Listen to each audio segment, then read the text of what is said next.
এই করলে দিয়ে তিন হলে আমার দিতেই পরশুদিন আমরা পাবো না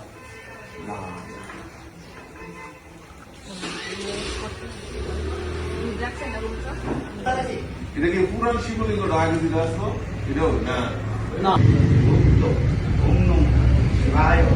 নমঃ ওম নমঃ সর্ব মঙ্গল মঙ্গলে শিবে সর্বার্থ সাধিকে গোবিন্দ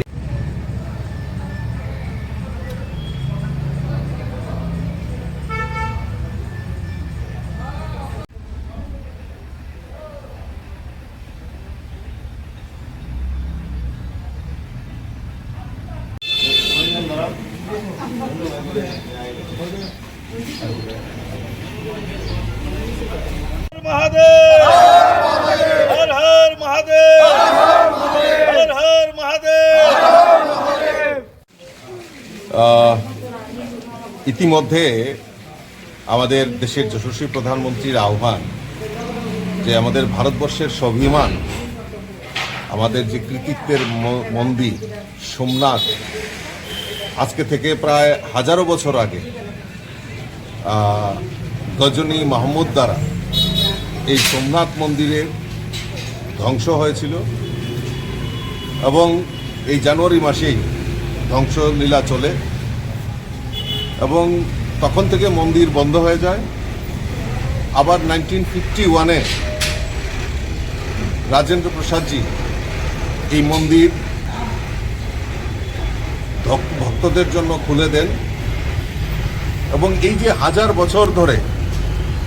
আমাদের এই সোমনাথ মন্দিরের যে ধ্বংসাবশেষ হয়েছে, ধ্বংসলীলা চালিয়েছে গজনী মাহমুদ দ্বারা এবং বারবার মোগল দ্বারা আমাদের ভারতবর্ষের বিভিন্ন মন্দিরে আক্রমণ হয়েছে, সেগুলিকে আমাদের দেশের যশস্বী প্রধানমন্ত্রী নরেন্দ্র মোদীজি পুনরুদ্ধার করে আমাদের যে ধরোহর, আমাদের সনাতন ধর্মের যে আরাধ্য স্থল সেগুলি পুনরুদ্ধার করছেন। আমরা এই হাজারো বছরের যে সোমনাথ আমাদের যে সোমনাথ পর্ব, আমাদের দেশের যশস্বী প্রধানমন্ত্রীও আগামীকালকে থেকে যে এই সোমনাথ পর্ব প্রায় 1 বছর ব্যাপী যে সোমনাথ মন্দিরকে আক্রমণ করা হয়েছিল, কেন করা হয়েছিল, কার উদ্দেশ্যে করা হয়েছিল, কিভাবে হয়েছিল সেই সম্পর্কে তুলে ধরার জন্য মাননীয় প্রধানমন্ত্রী আহ্বান করেছেন। আর আমরাও আমাদের ভারতীয় জনতা পার্টির এবং আমাদের যারা নির্বাচিত জনপ্রতিনিধি প্রত্যেকে মিলে আমরা এই আজকের দিনটি আমরা বিভিন্ন যেখানে আমাদের শিব মন্দির রয়েছে সেখানে আমরা পূজা অর্চনা করছি এবং এই যে হাজার বছর আগে যে ঘটে যাওয়া ঘটনা এটা মানুষের সামনে তুলে ধরার জন্যই আমরা এই ভিন্ন কর্মসূচি আমরা বাস্তবায়ন করছি।